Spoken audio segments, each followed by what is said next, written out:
Bob's just there. Oh my God. Wow. Dude, your sting's much larger than mine, but Oh, is that a keychain? yeah, but my sting's head is like Hulbert-esque. It's like a Funko sting on a keychain. Yeah. Mm-hmm. Pretty awesome. Shout out to the pal JR, who may be in the chat, may not be. Nice. Christmas gifts and such. Very exciting, very exciting time. We wish you a Merry Christmas. True. Here's so many more distractions. O'Neal took off his Undisputed Era sweater, coward. Yeah, he's a bootlicker. I have a different Christmas shirt. I got the Suplex City North Pole. Wow. My God, that actually is a Christmas shirt. Yeah. Apparently, he's really great right now. Brock Lesnar. He is. He's doing good stuff. So, I've only seen a couple clips, but it reminds me of when in 2015 there was the opening to have him as a babyface, and they kind of did it half in the Undertaker feud, and they went back on it. Mm-hmm. There's a lot of evidence that he's actually the role for Brock. He's the babyface ass kicker that everyone kind of loves. Yeah, I mean, like, it's been really good when he's been on SmackDown. Like, he's been entertaining. He's been talking for himself, obviously, with Heyman not in his corner, and it's been fun. And, Sami Zayn's a really perfect partner for him, and I hope they keep going with it. What do you think he's going to do at WrestleMania, Bob? I think he's going to face Roman. Sorry, yeah, I know. Let me read these bobber chats from Kate, who yelled at me that I didn't read them because I don't promote the bobber chat thing. Guys, you can do that. I think it's like humperchats.com, but leave us super chats instead. I mean, you can do both, but also leave us super chats. Kate said, transition of Prick Danielson during the jumping jacks to desperately going for the cover was incredible. His arsenal of finishers made near falls feel possible at any moment. Also, who can skin the cat 58 minutes in? Happy Thursday. Love you both. And she also said, barber chat number 2, because I'm keyed up, not coke. Having started watching in 2009 and never gotten to see a GOAT wrestler in real time, I just wanted to see. What is so funny? I'm pretty sure you just alleged a cocaine addiction live on the air. Did you just do that? She said keyed up. Yeah, I don't think she was trying to suggest that she was on cocaine watching the distractions, to be honest. Guess. How do you think I stay awake all hours of the day? Fair. Yeah. She said, I've never gotten to see a GOAT wrestler in real time, and it's just amazing. Do we get it? You can only draw when it comes to big matches story for Danielson, and who should that be with? Who else should Danielson draw with? Is that the question? Yeah, I think there's definitely an interesting story of Brian being the pure fighter that can't quite close the show against top professional wrestlers. That's kind of a thing we've seen in boxing before.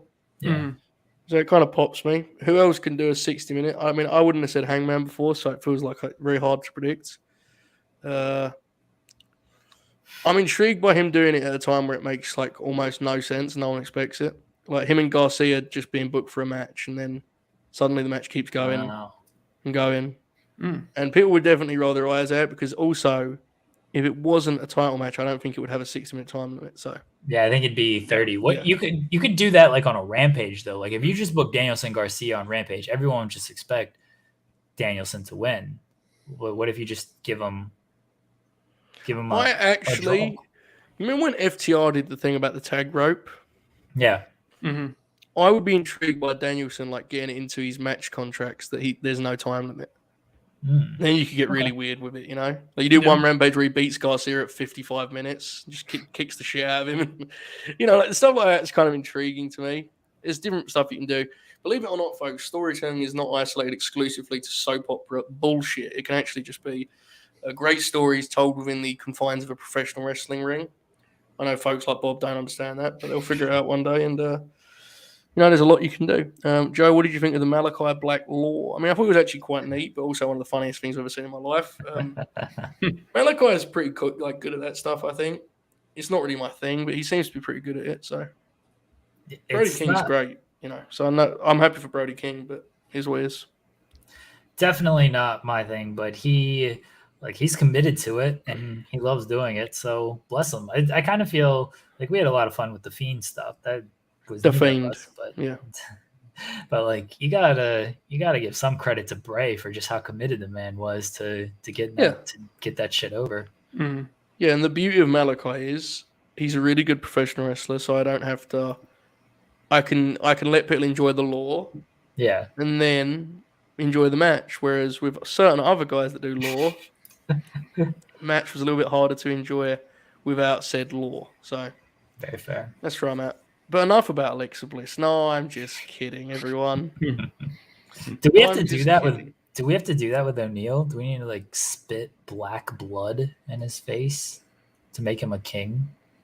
If so, that'd be quite the cold open if we ever do that. Do you think Julia Hart's going to go full Fiendess? Oh man. Yeah, I mean, maybe. Like, it kind of seems to be the direction that they might be going in. I mean, maybe not like all the way, but I don't think so, dude. He hit Cody with that shit, and Cody didn't care. Hey, Bob. What's up?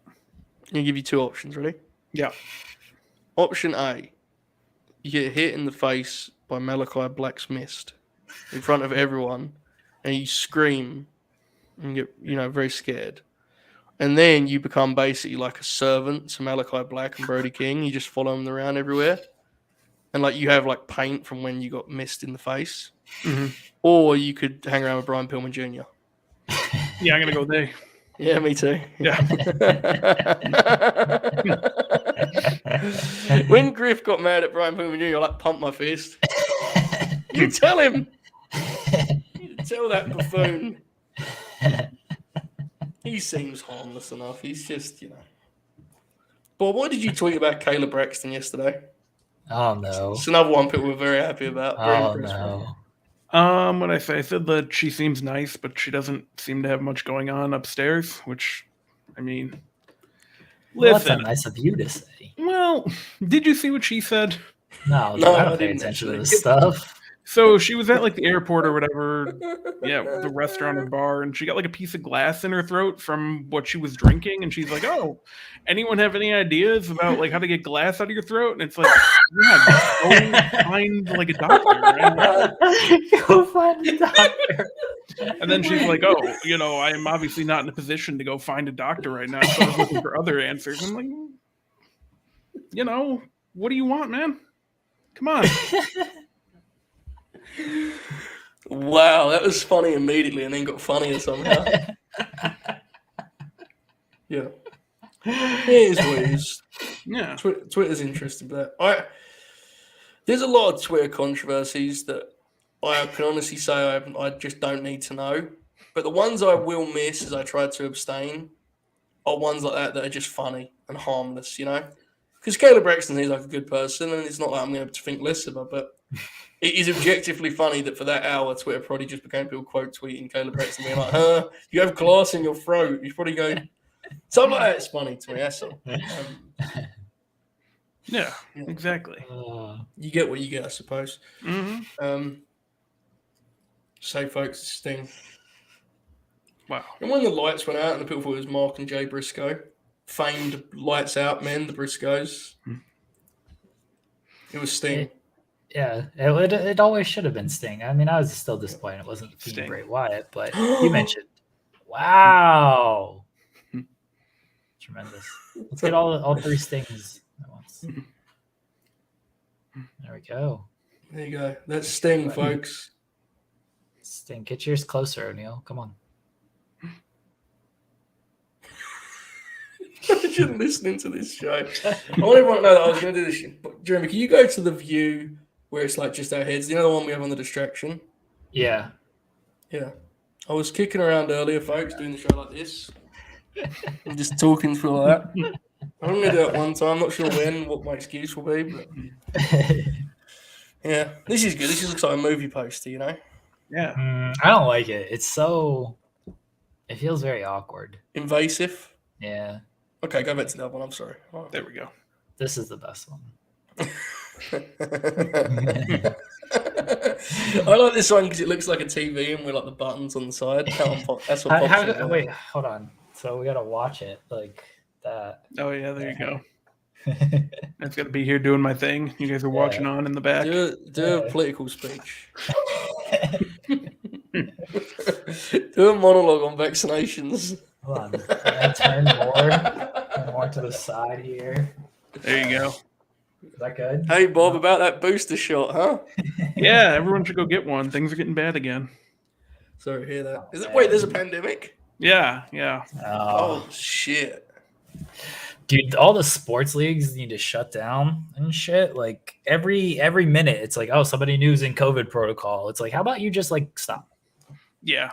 Well, the NBA in particular, like you could have picked back up on Christmas, shut down like yesterday, give it 10 days. Because after Christmas, it's going to be bad too. You get these breaks in and everyone's going to be traveling to be with their families and stuff.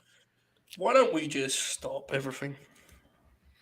Fair. Well, we tried that last year. And then No, I just mean like we just all stop.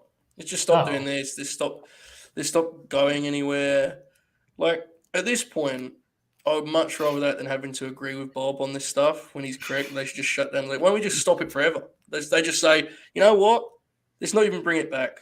Fuck it. Do we need it? I don't need the stress of seeing Tobias Harris shoot fucking mid-range shots and have them front rim.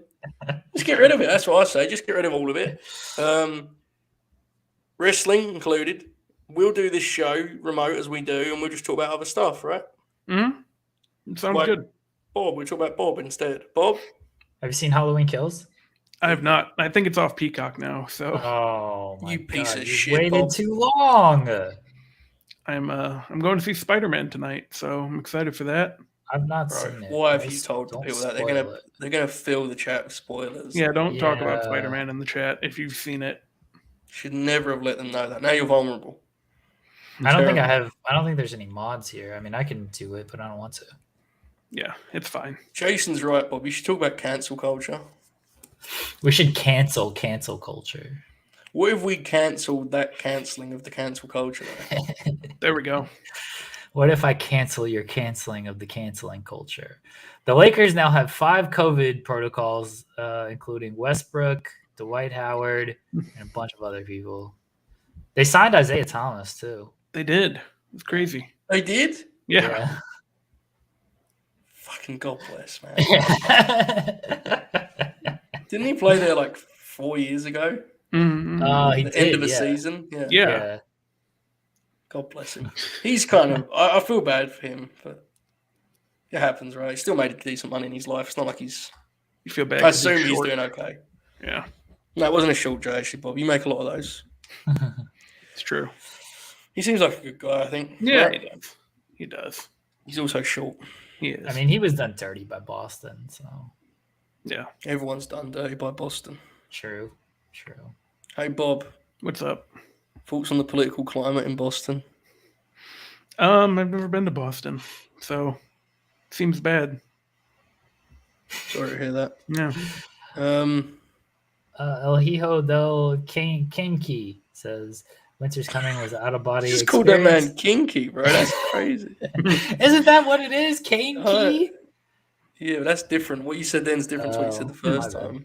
Out of body experience. Everyone around was so excited, giving half fives and fantasy booking. What happens next? Were you there?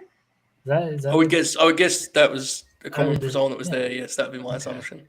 Well, I'm glad you enjoyed it. It was quite good. I mean, I personally thought it sucked because Kyle O'Reilly didn't show up, which just destroyed my enjoyment of the whole thing.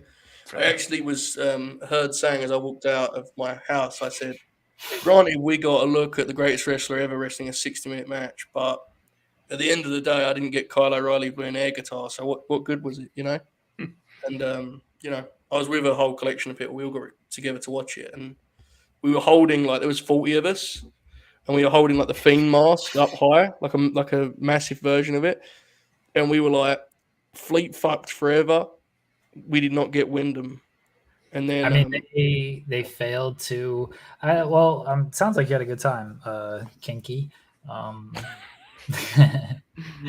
They failed to, do over 1 million viewers. So clearly, it's over. Like, I actually, if I was you, I would go to like a therapist and ask them to erase the memory of Winter Is Coming from your brain because it didn't do 1 million viewers.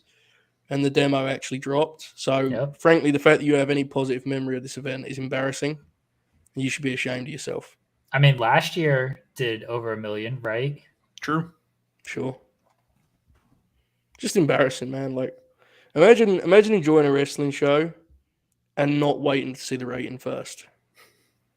Like, I would have just sat with my arms crossed and been like, give me 20 actually, so here's a little insight. I was actually looking at. Last year didn't even do over 1 million. It did 913. What did this year do? The viewership is actually good. It's just the demo was like weirdly low. The viewership's pretty good considering the West Coast thing. The demo, I think, is partially because I saw like Real Housewives beat it, and the challenge. The challenge had their season finale last night, so like that was always gonna pop a big demo number. What was I saying? Oh, so here's actually a spoiler on here's a spoiler on how I watch wrestling. I actually like don't watch it beforehand. I do wait until the numbers, and so if I do a show like we just did, like I just bullshit the entire time without actually having seen. Yeah, I haven't actually seen the Danielson Hangman match. Now I can watch it now that the numbers are out with just a completely different perspective of why it actually sucks. I have actually heard reports directly from the AEW headquarters that Tony Khan has his eyes closed in Gorilla, and he times the show based on the free count exclusively because he doesn't want to watch the show until the rating comes in. So he's only actually seen like half of the episodes of Dynamite ever recorded based on whether the number went up or down. So that's a little bit of a scoop for you guys, but yeah, just throwing it out there. Jay Blood says Winter's coming sucked because Kevin Owens did what's best for his family. KO released by March. Confirmed. Wow. The Kevin Owens thing is fascinating because it appeared that within about an hour, people went from like, well, that sucks to, God, I hope he gets released in the next 3 months, which is certainly interesting. I know the comment was having fun. I'm going to be honest, guys. I think that personally we should probably just move on. Not Jay Blood's having fun. I mean, like people that are actively mad today that a wrestler is not signing with All Elite Wrestling when they already have approximately 120 wrestlers on their roster, some of which are frankly far superior to Kevin Steen himself. And I don't say that with any hate in my heart. It's just like, is what it is. Bryan Danielson's on that show. So yeah, I'm just saying, like, I don't want, watch what you like, watch how you watch. Probably don't have your whole fandom hinged on debuts that ultimately are not going to really improve the product beyond it already being really fucking good because it features world-class wrestlers every week. Now, I do have actually a topic. That was an interesting match, that Dante Martin MJF match. And Dante Martin becoming like the poster boy for modern wrestling was hilarious because at one point in that match he did 4 dives, then did punches in the corner and punched the like turnbuckle for like 5 seconds, was just throwing punches like this. And I was watching it, was just like, isn't it incredible at a point where Dante can do all that stuff, but he's yet to figure out how to throw a right hand? And I think the world of the guy, and he'll figure he's like 20, he's ridiculous. But that match was really weird in that sense, and it never like settled to me. It was a strange, and the finish wasn't good, but that wasn't Dante's fault or MJ. It was a flat distraction finish. But what did you think of that match, the main event? I don't recall most of it, like not actually doing a bit. I don't remember a lot of it. I remember Martin looking good with the usual stuff he looks good with. MJF, it did feel like a little bit of a styles clash. Dante nearly killed himself on that springboard shooting stars press that he overshot. Not only that, after that he got real blown up, it looked like. Yeah. There's no shame in that, but it did happen. Yeah, Dante definitely looked off, and I think that made MJF look off compared to what we're used to seeing from him in other matches. The finish was what it was, and then it set up the post match, and all people really cared about was the post match. The crowd didn't seem very into it either. They weren't into a lot after Danielson and Hangman, which, I mean, who can blame them? Sheeta and Deeb lifted a little bit, but it felt like this is no offense to Dante Martin or even MJF. Like, after you do a 60-minute epic like that, it's tough to win them back. I think you're right, but I actually thought that crowd was like remarkably alive. I mean, At one point, King cut a promo and was like, "We're going to do this on Rampage," and the place like popped because they were getting another match. Like, I thought they were great. Now, you may have just had your television set lower than I did in my mansion here, where I I blare it out for the street in case they want radio coverage of AEW Dynamite. But I thought they were pretty loud, I got to say. That's just me, but I don't think you're wrong. I thought Sheeta and Deeb. Serena Deeb, man. She's just awesome. I mean, Sheeta's great too, but Serena Deeb is so good. Mechanically, is just like perfect. I thought they had a really good match that would have stole the show on any show that didn't feature a 60-minute Bryan Danielson match. Yeah. I was just worried that. Dante and MJF, if I was star rating, ready? Here we go, star ratings. I would probably go like 3 stars on the main event. And I would probably go with the women like 3 3/4, just a touch under 4 stars. I thought they had an awesome match. But you're right. Obviously, it suffered from going after an hour of Bryan Danielson. It's difficult, but. Jay Blood says, I thought it looked like they rushed the finish due to timing. Watched it back. You could see MJF having a discussion with the Rimser before going. And maybe that's it. Like they did have to rush the finish, and that's why it looked a little off. Makes sense. Yeah, certainly makes sense.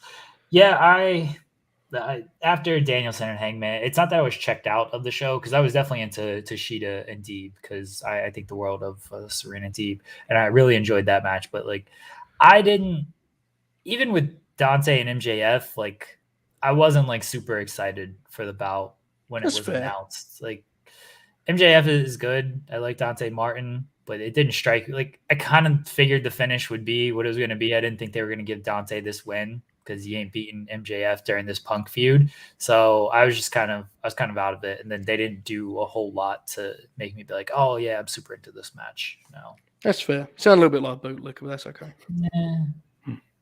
Elite Fleet fucked, man. You saw the ratings. Ratings.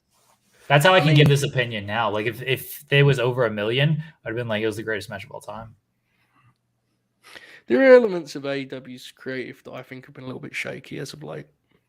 I won't say them publicly because I don't want the police to come and arrive at my house. I think the shows are really good because they often feature Bryan Danielson wrestling a professional wrestling match. They generally are very good, and I think their standard is way higher than anyone else.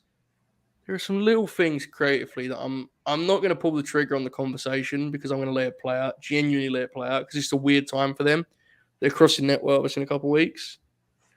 But I'm intrigued by it. I do think we're seeing old TK deal with a different roster. And that doesn't mean he's failing. I think he's doing a good job, but I think you can see he's adjusting slightly. And I'm intrigued to see how that unfolds in the coming months. Bob, do you want to say anything controversial that upsets everyone? No, not really. Even about vaccines? I do think it would have been nice to actually get the information about the Owen Hart stuff last night, but we'll probably get it at some point. And clearly, they were busy firing Urban Meyer, so they didn't have time to make this big announcement. So Joe Blood says he wants the conversation, so we'll just talk here as a family. That's fine. We'll do it as a family here for a little bit. So I think TK has explored his angle playbook and probably could do with someone to freshen up the way he does certain stuff.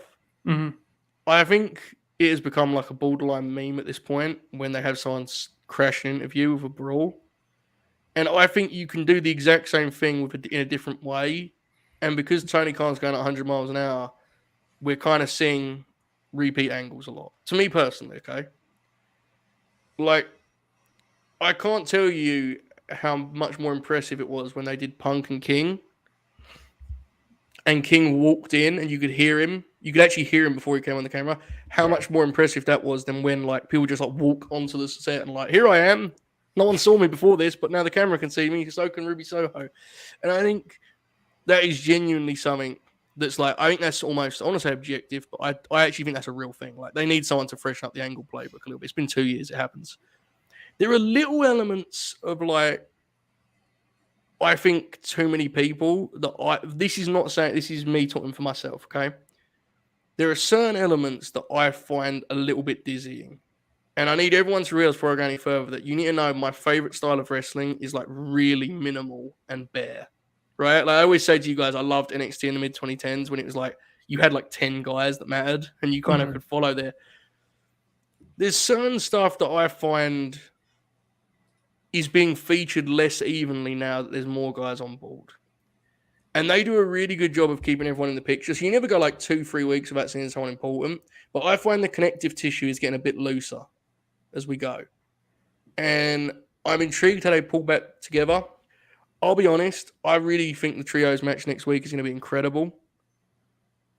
I don't love FTR coming out after the match and being like, yeah, go Max. Like, what the fuck?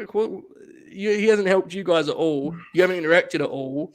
Why would you come out? To me, that's a great example of a wrestling book and needing to get to B and having to use A as like we have to do that. And this is all just like, this is not me saying the show wasn't great or their shows haven't been great. There's certain little things that I think the attention to detail has lagged slightly. And I'm intrigued if that's a case of kind of they're doing maintenance booking until the new year, or it is just a guy sort of struggling to deal with so many moving pieces. Because I'll be honest with you guys, I fancy myself a fantasy booker. I pop myself for the ideas we have on here. Booking a roster of that size is really hard. It's unprecedented, in fact. Mm-hmm. So I'm just intrigued to see how it develops. I don't know. Maybe that's just me. What do you guys think? Yeah, no, I think, there's some point to what you're saying. Like, they are technically in the pinnacle, but that hasn't really been like a focal point. So it's like, just kind of bringing it back because it's convenient, which I guess you can do. But no, it does kind of feel like a holding pattern until they move to TBS or whatever. They get through these TV specials, whatever they're planning to do. Because, after they move to TBS and after Battle of the Belts, they have, a good 6-7 weeks until Revolution. So I think that's kind of when things pick back up and start being a little more cohesive. Yeah. I think with the FTR thing, like the last interaction, like big interaction was MJF, like, selling their contracts to Vicky or letting them do that stuff, right? Well, they did that. So they did one where the hilarious one. Not Vicky, Andrade, sorry. Yeah, the hilarious one where he was like, he took the money directly and they were on like the stairway. The last one they did was really weird where MJF like took the money and left, and it kind of felt like FTR was like they kind of looked like they weren't into it. Them just coming back together, that Bob had the right word, convenient. And it's not like, it isn't like a terrible, oh my God, what a booking sin, like sometimes you have to just do shit to make a match and it's an awesome match. However, I hope we get some sort of follow-up as an FTR fan on their relationship with MJF, because at one point it looked like them and Andrade was going to be a full-time thing. And that obviously has gone away the last couple of weeks because Andrade went through fire. I understand. Malakai is clearly going to make his own faction. So just stuff's going to fall through the cracks, and it worries me a smidge for my own enjoyment, not for the business. I don't think their rating's going to go down because the attention to detail has dropped from a 10 to a 9 or an 8 to a 7. Just me personally, it's a little bit dizzying sometimes for me. Well, I think Tony is running out of stuff because, in TW, you only have so many like generic angles that you can run. Sometimes you got to use the freestyle angle booker, and I don't think he has a lot of experience with that. I think he just continues to click like, one-on-one interrupting promo. Like that's sort of all you can do in TW. You joke, but that's like 100% how you run. Yes. I legitimately think like Tony Khan just runs these shows through TW before he actually plays. If you've ever played a booking simulator for a long time, you will book a match for the upcoming pay-per-view and be like, fuck, how am I going to get to this thing? Well, I need to... And you'll be like, oh, he could just jump him or something. Yeah, exactly. And last week when FTR jumped Sting and Darby, that was peak. Like, I just need a reason to get these dudes in the ring, right? Like, and I find these conversations interesting. I honestly shy away from them sometimes because everything is so, like, black and white now. And it's like, it isn't me saying, oh, my God, the pops have gone, the magic is gone, as the chat is popping for. It's like, I don't think the product feels quite as cohesive as it did in July. That doesn't mean it's worse, though, because now it has CM Punk on it and Bryan Danielson matches and Adam Cole. Like, it could be better. I just don't think it feels quite as cohesive as it did in July or maybe a little bit before that. So, pops have run out, fleet fucked, all that good stuff. Cyclops Better than Wolverine says, what was the point of Martin joining Team Taz? To set up a feud with Team Taz. Yeah, with a swerve.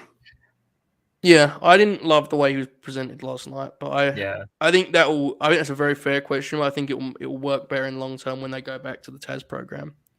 I think that'll be the case. If they don't follow up on it, then you're right, it was done. But I don't know. I felt bad for Donnie because the way he tapped last night was really like WWE. It was very like he got distracted and just tapped like a bootlicker. It was bad.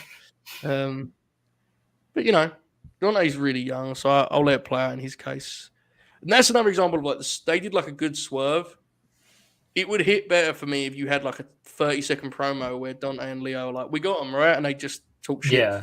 Like little stuff like that. That's what I mean by connective tissue. Like making this stuff more cohesive, I think, is a challenge for the promotion. And I think it's something they struggle with as of late because they're trying to get so many people on TV.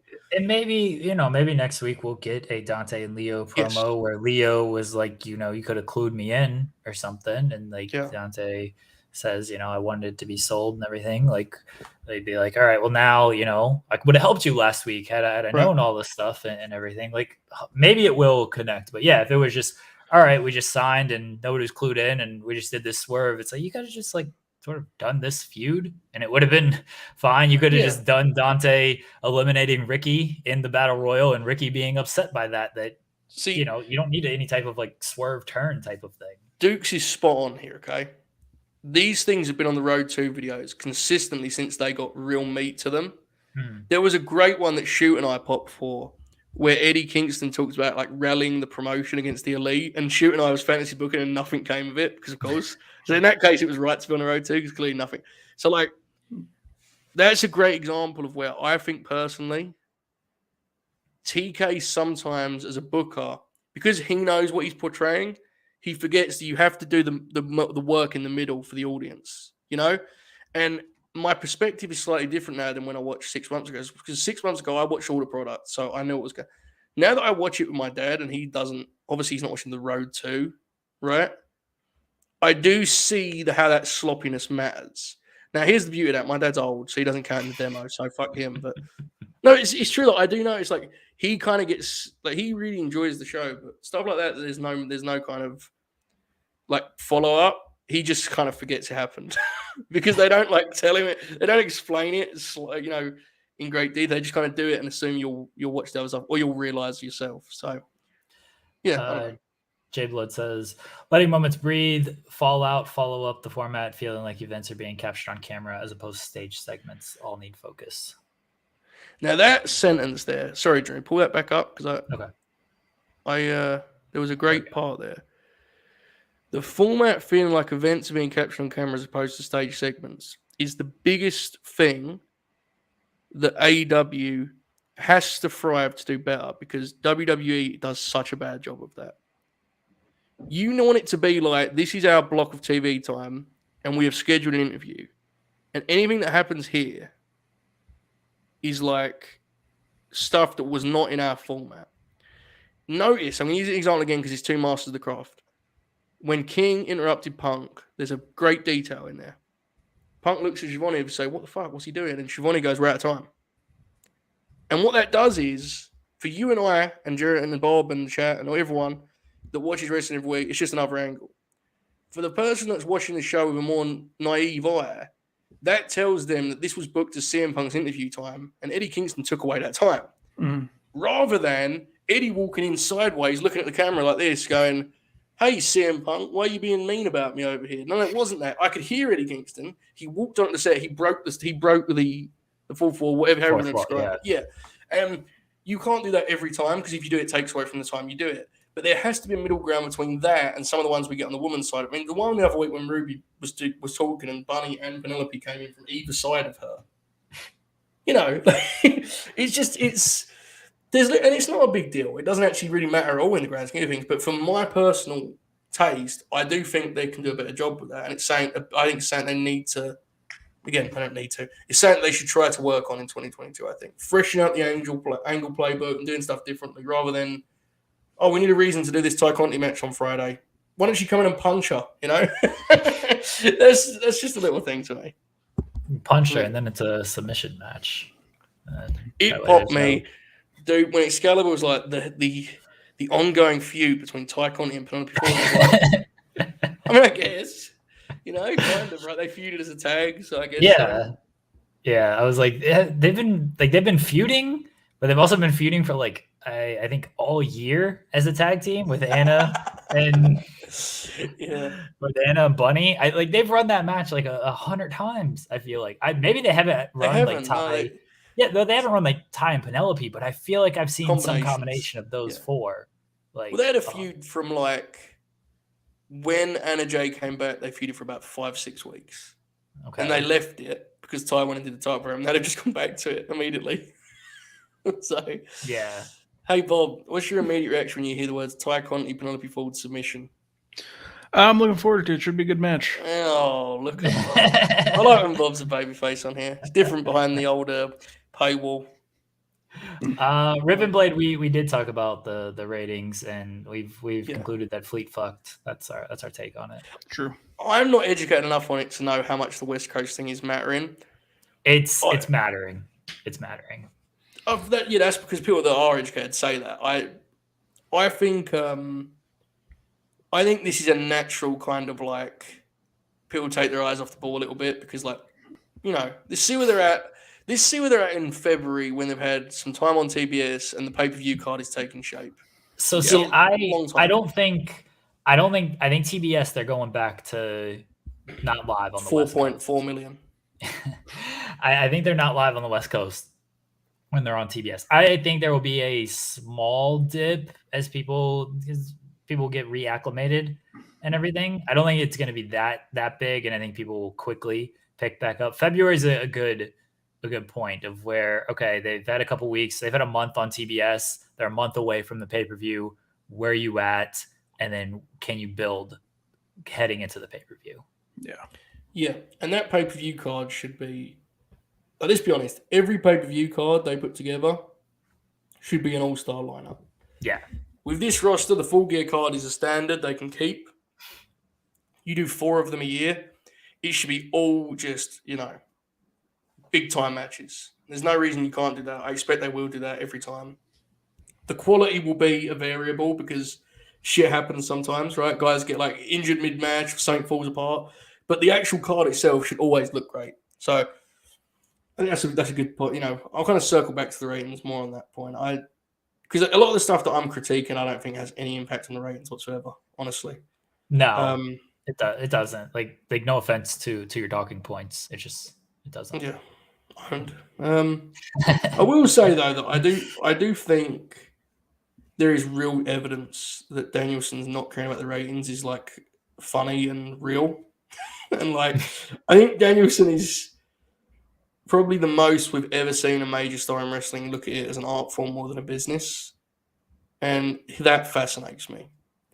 But the idea that once upon a time a wrestler would have a 60-minute draw and they would sit there and be like, let's look at the quarter hours. And Brian probably could not give less of a shit on quarter hours. And that's, if you know me, I mean, God bless, man. I mean, that's exactly how I wish more wrestlers were in a lot of ways. But it does intrigue me if like we get to a point where TK is like, hey man, can we not do this 180-minute match on pay-per-view? Right? Like there was one match he did, his second match in, he wrestled Nick Jackson. And they had like they had a pretty long match. And the quarter hour, I think Brandon reported it, the quarter hour like quite dramatically dropped. Because clearly there was a television audience that was tired for Rampage. And they were like, Nick Jackson's not beating Brian Danielson. I'm not watching this 20-minute match. Turned off. And like I was talking to Shoot about it, and I was like, listen, Brian doesn't care. No. He wanted to have a great match with Nick Jackson and he had it. Like, and for some people they're going to say that and say it as a negative. I don't care. Brian Danielson's great. But it does pop me that, you know? Like I'm intrigued what the quarter hours look like if people did turn off in the 60 minutes where they went tuned in. Hopefully they tuned in because, I mean, as a wrestling fan, I was pretty damn enthralled by that. I'd show that again, you know, to anyone that doesn't like wrestling. I think they'd probably be bored, but I'd pop myself doing it, you know. Jayla says being live on the West Coast is huge. Simultaneously, their DVR numbers have gone way up. Not sure there's an exact correlation. And I think there would imagine like because when it's 5 o'clock on the West Coast when it starts now. Because if it's 7 here, yeah. So, I mean, and you know, I know the West Coast earlier, but they run on normal time too. Like people work till 5 or whatever, and I mean, it's hard. My genuine take is that I think everyone is insane for thinking that one single thing is going to put them at 1.5. I've always said this. I'm inconsistent on it. I think it's pretty obvious that if you look beyond the ratings, their reach has increased. I think the pay-per-view numbers tell you that their fan base has got increasingly more committed to the product. Full Gear was like 85, 90K last time. This time it was 145. All Out was, they'll probably not top All Out for some time because that was a unique moment. But I think people underestimate how much like relevance matters in the current landscape in terms of just getting people to know what AEW is. It's a very young brand, you know? And I think this year has been a huge year for them in terms of making it hard to ignore. There are people that beforehand would not even think about watching AEW that now have it in the back of their mind at least because Bryan Danielson was there or CM Punk was there. I don't think the audience is going to explode at any point. I think it's a matter of slowly kind of climbing up that hill. I don't think you worry about WWE because they're not, you know, they just do them and anyone still being like, well, if they beat WWE, maybe WWE will get good. It's like, listen, if you don't like it now, it's probably going to be that way forever. It sucks. I'm sorry. They need to focus on themselves and they need to, you know, just keep climbing, keep getting out there and try to reach different people and don't ever turn off your hardcore fan base because they're the ones that will keep you going forever. But be open-minded and, you know, try different stuff. And I think they've actually done a really good job of that this year. You know, they did the Shaq match. They did some really interesting stuff with Punk. First Dance being the obvious example. That did a great number. So I just, you know, I think there's more ways to grow than we are going to go to Monday nights and throw a WWF title in the bin. I think you can climb slow. You can take your time with it, be a good product, be consistent. I'll repeat myself. I'm intrigued by the big angle and what that is. Whether we'll ever see it fascinates me. But for now, just keep doing quality stuff and keep producing a product that's so good that when there's a 60-minute brawl by and not much else, people go, that's a fine show. I'm with you. Just keep appealing. And a lot of the old school guys have said it. Like you mentioned, Danielson, he couldn't give a shit what the ratings are. Punk has always said just keep appealing to like the hardcore fans. And yeah, like that's I think okay, they're doing 900,000 whatever. TNA is the example I'm going to use here. Sorry to hear that. Yeah. Like they were doing good numbers on Spike and everything. But how many people were buying those pay-per-views? None. Like, nobody was buying those pay-per-views. Like they're converting their hardcore fans into buyers. Tickets too. Yeah. Ticket sales are great. Like they're selling to their hardcore fans. And I think if you just keep doing that, people will start becoming just hardcore fans, and that's what you want. There's no magic elixir that's going to be like, oh yeah, let's pop a number, and then all these people that tuned in are just going to continue to keep tuning in. Like you can pop a number. Like how many times does WWE just like pop a number, right? Mm-hmm. And then it goes back down. Too, do not underestimate the power of fan service. And our friend Bob is going to see Spider-Man after this. And you look at that whole cinematic universe. Now, I'm not saying that AEW will ever quite have the cultural impact that the Marvel Cinematic Universe had, but frankly, like a lot of that stuff is shit that you got to be like. I've watched those films, but I'm not a big time Marvel fan. And my brother gets so much of a grin out of it than I do because he like really is in deep. He knows all the lore, and and that is interesting me as a wrestling fan because I sometimes sit and watch that. And my brain is so fucked. I think about wrestling all the time, and I'm intrigued by the fact that like nerd culture and people kind of being deep in the bubble and shit is like what it is. You know, I make the joke of, have you seen Halloween Kills? But like the idea that this year there was a film that is living off the legacy of a movie that was made in 1978, 79, right? And like the last one literally had scenes that you would only fully appreciate if you saw the original one 40 years earlier. Like I think there's stuff AEW does that could tap into that in a way that people underestimate. I think New Japan is like when Kenta came out and everyone was like, well, you got to explain because people have to Google who Kenta is. To me, that's a good example of how the fan base is different. And if you trust them to kind of follow along, you can do great stuff. I don't think Impact's the US partner for that. I'm sorry. If there ever is one, that would be awesome. If we get a real third promotion and them and AEW kind of have a partnership that allows people to cross over, you'll get some real big, just people having fun and being nerds about wrestling. And I'm excited to do that because I'm a nerd and I like wrestling, The Marvel point is interesting because Yeah, I don't think they're going to have that kind of impact, but it starts as, especially with the cinematic universe. Like I'm with you, Joseph. Like I just kind of like, I'll watch the movies. I don't watch all the television shows. I don't follow any of that stuff. I'll just watch the movies and I'll enjoy them and everything. But there is so much to consume that you could potentially want to consume it and be more of a hardcore fan. But a lot of that just started because they're putting all this stuff out. The fan base just talked it up. It became they made, for the most part, good stuff, and it just continued to grow and grow and grow into sort of what it is now. And like that's sort of where we got to remember, this company is two years old on television. Like it's not like this is an old company that has years of history or anything behind it. It's 2 years old on TV. Like you just continue to do like good stuff and put more in the chamber and everything. And if you continue to service your hardcore fans and you get out the word of mouth and continue to convert those fans, like it'll kind of continue. Like there's a trickle down effect with that, and I think it'll continue to grow. Like it's not dying, it's not going anywhere anytime soon. We get so caught up in the week to week with this stuff. Absolutely, it's like this company's 2 years old. They've already made tremendous growth in 2 years. I know people will look at like the first rating, like, oh, they did 1.4, now they're only doing 9. Like overall, they've made tremendous growth in a lot of different metrics. Like, just let them continue to let it play out. Yeah. You know the biggest thing they need to do, and this is something they've really shown an interest in and an ability to do with the Forbidden Door. They need to be the focal point of a wider movement that wrestling is actually kind of fun and cool, and that it is closer to comic books than it is sport. And that may sound like completely at odds with my taste because I love, sports presentation and all that stuff. But I actually think the way to grow professional wrestling is to explain to people why it's such a kind of weird, compelling art form. Mm-hmm. I personally don't think there's much long-term growth in convincing people to buy a fight. This is my personal opinion. Okay, I think there will be guys that can do that. CM Punk's a good example of it. The long-term growth of the industry, to me, hinges on convincing people that wrestling is actually worth their time as a product, an entertainment product.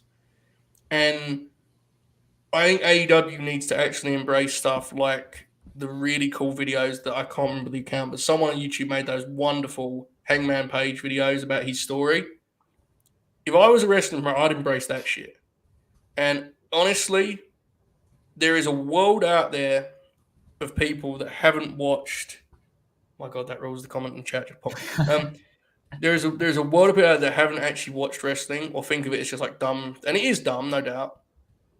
But they don't realize how much more wrestling is close to their interest than like they think we watch it as a sport, And like Duke's mentioned, my friends who are way into anime have taken to wrestling better than my baseball friends.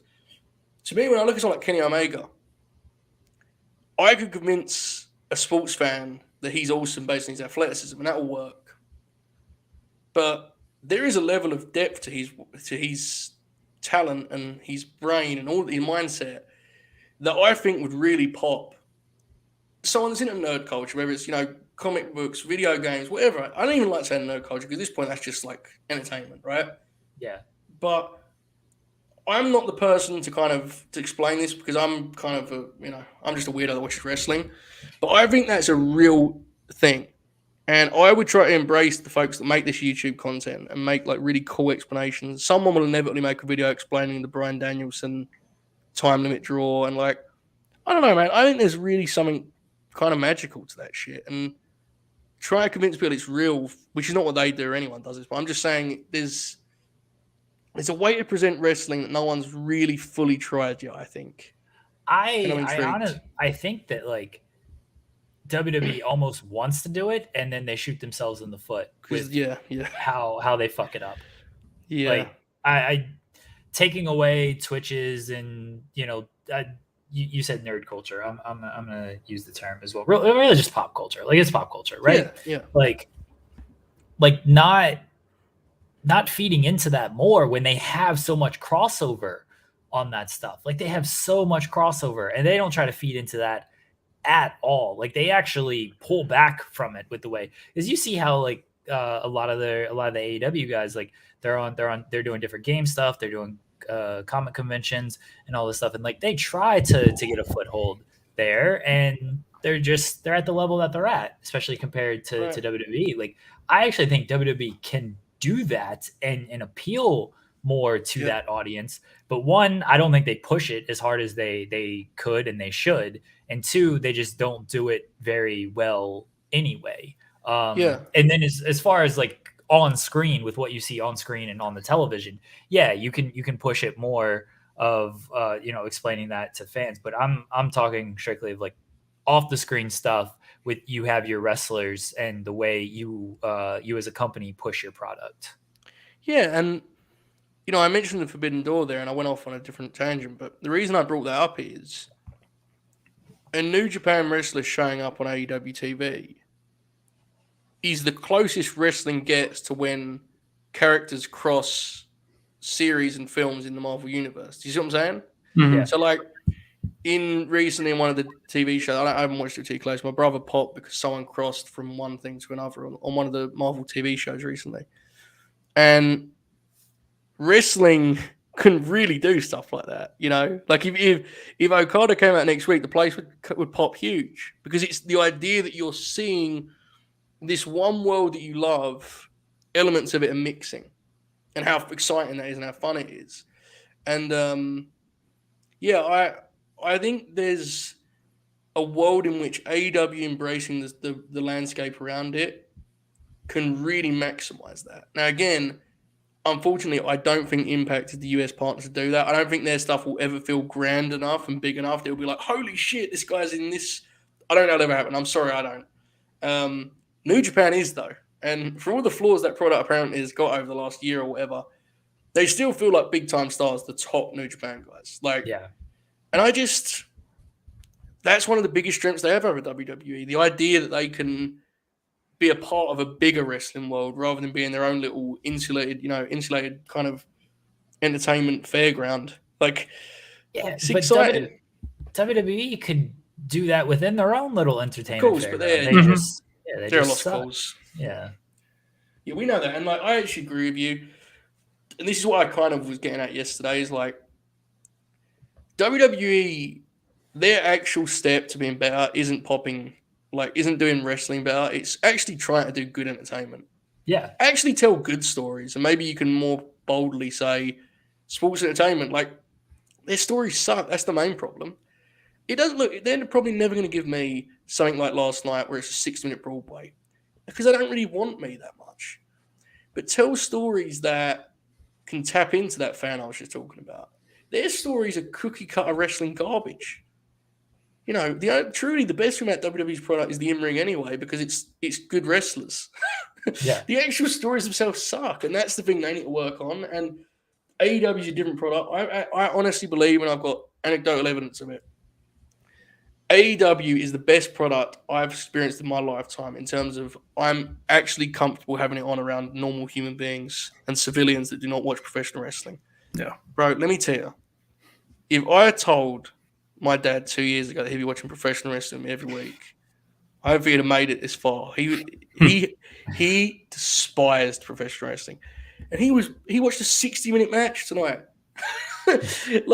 It's a really good product, and there's a lot there that I think has a real potential to grow. It's just I think it's a matter of what fans are you going for, and as you said, Jeremy, this isn't us saying you come on the show and go, well, we got 5 work matches tonight, and we think this Danielson match is going to be 5 stars. No, you take it seriously within that world, but the way you frame your guys outside of the TV shows and the places you send them and the kind of interviews they do and the kind of content you produce, I think could be an untapped kind of potential of the whole industry. I really believe that.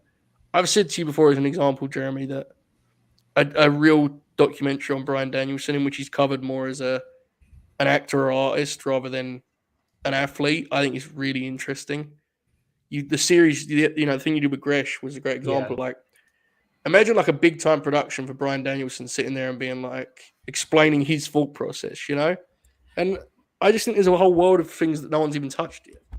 I mean, there's absolutely no way that AEW is going to let Bryan Danielson come on and do that. But if they want to, obviously, I'd be more than willing to have him come on here. But I'm with you. I'm with you on this stuff. There are different ways to explore it. That is not you and I, Joseph. We are big lean into like some sports style presentation stuff, but that's obviously not the end all be all when it comes to this sort of stuff. There's certainly, it's the beauty of pro wrestling. It's like there are so many ways to explore it. I do think sometimes we get caught up on, okay, let's just look at it in this one little way. This is how you have to do it. Here's the perfect example, okay? Hardcore fans of the Avengers have an awesome time watching these characters as their real, personalities and interacting on the media tours and talking about making the films. They love that stuff, right? But in the middle of the Avengers films, they don't have the heel and the babyface shaking hands and glad handing. You can still take it seriously within the show. It's a matter of not trying to pull the wool over anyone's eyes. I'll be honest with you. I don't see why the media calls have to be the way they are. I have no problem with guys breaking kayfabe on media calls or on press conferences. I think there's ways to do this without ruining my enjoyment of the show when the show starts. As long as you take it seriously, the same way those movies do, the same way TV shows do, I can get lost in that. I don't personally need Hangman talking to Fightful of the Observer and saying, "I'm going to kick his ass, man." Let me tell you. Yeah, there's nothing for me personally. That doesn't mean it's wrong. I'm one guy with one opinion, but I wonder if some wrestlers are too kind of lost in the idea of how it was rather than how it needs to be to grow and evolve.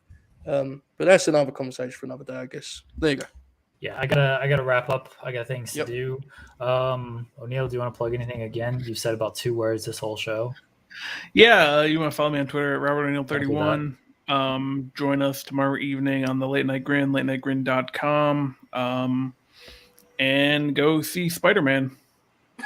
Don't spoil it, though, if you go see it. I'm sure Disney is really excited to get the quote from Bob O'Neill. Go see Spider-Man, the biggest movie in the world. Go see it.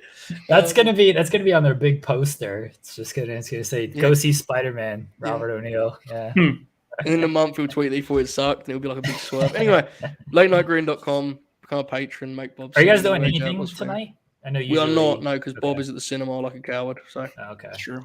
No shows. There you go. All right, everyone. Appreciate y'all. Appreciate it. Thanks for joining us. Thanks for the super chats and everything. See, Bill's Mafia. You sold them. Bill's Mafia just says seeing it tonight. I assume because Bob said go see Spider-Man. There you go. Guys, we appreciate y'all. I'll be back on Twitch tomorrow, twitch.tv/FightfulGaming, doing some fun stuff, and then might have a show this weekend. Might have 2 shows this weekend. No promises, but might have 2 shows this weekend. Should hopefully have one on this channel, youtube.com/FightfulDistraction. Appreciate you guys. Y'all enjoy the rest of your night, whatever you're doing. I assume going to see Spider-Man after what O'Neill said. Everyone have a good night.